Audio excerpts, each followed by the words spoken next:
അവ്യക്ത സന്ദേശം.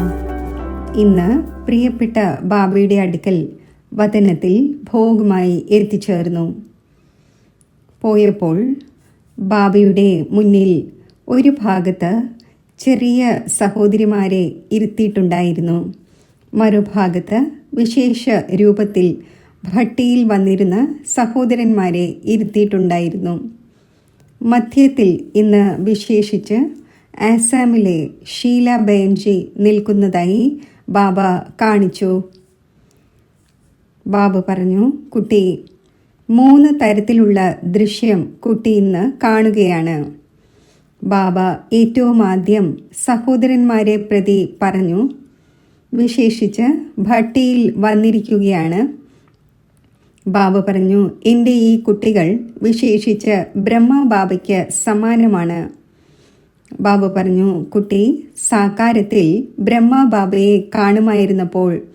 കാണുമ്പോൾ തന്നെ പല കുട്ടികളും ട്രാൻസിൽ പോകുമായിരുന്നു.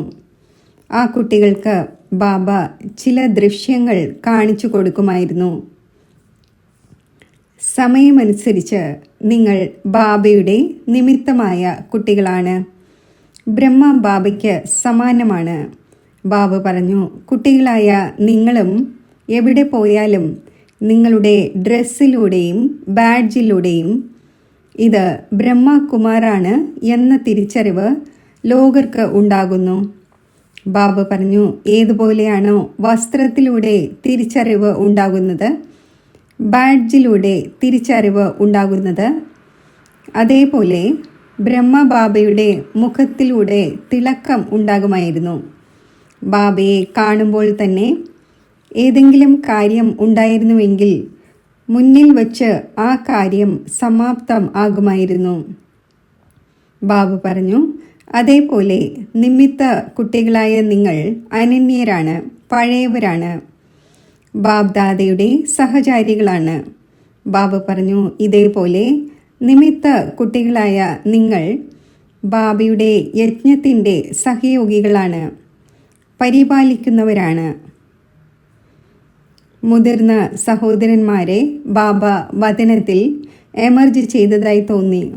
ബാബ പറയുവാൻ തുടങ്ങി, ഈ നല്ല ഒരു ചിഹ്നം ഉണ്ടാക്കി വച്ചിരിക്കുകയാണ്. എല്ലാവരുടെയും കഴുത്തിൽ ഒരു മാല ഇട്ടിട്ടുണ്ടായിരുന്നു.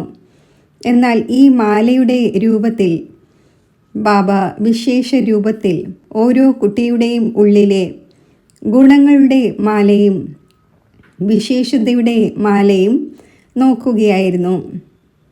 അത് കുട്ടികൾ സ്വയം തൻ്റെ ഉള്ളിൽ ഉൾക്കൊണ്ട് സൂക്ഷിച്ചു വയ്ക്കുകയും വേണം. പിന്നെ രണ്ടാമതൊരു ഭാഗത്ത് സഹോദരിമാർ ഇരിക്കുന്നുണ്ടായിരുന്നു. ബാബ പറഞ്ഞു, ഈ പുത്രിമാർ ചെറിയവരാണ്.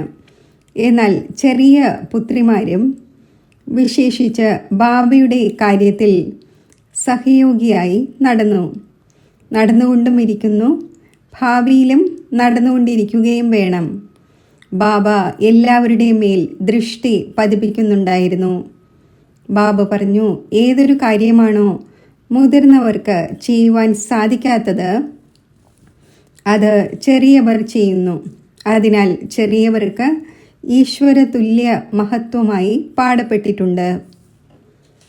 ബാബ 2 ഭാഗത്തും സ്നേഹത്തോടെ ദൃഷ്ടി പതിപ്പിക്കുന്നുണ്ടായിരുന്നു. മധ്യത്തിൽ ഷീല ബെഹൻജിയെ നിർത്തിയിട്ടുണ്ടായിരുന്നു.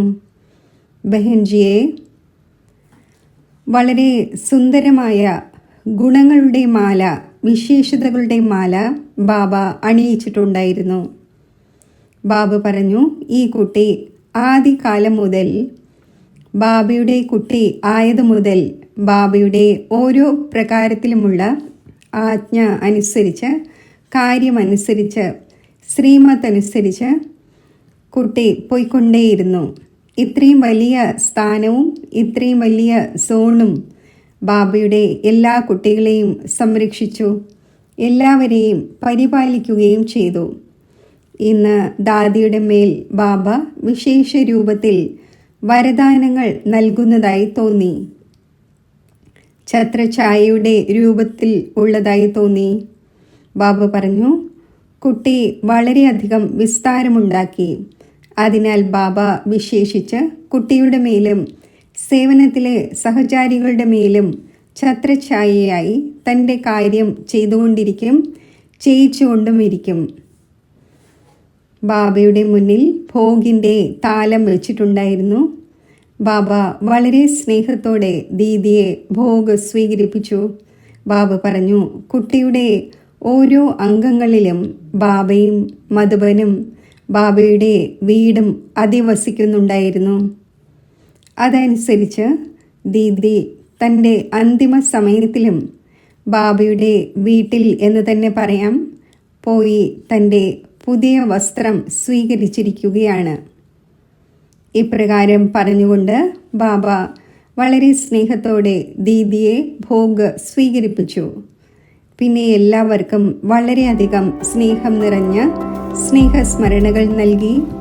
എല്ലാവർക്കുമുള്ള ബാബയുടെ സ്നേഹസ്മരണകൾ സ്വീകരിച്ചുകൊണ്ട് താഴെ എത്തിച്ചേർന്നു. ഓം ശാന്തി.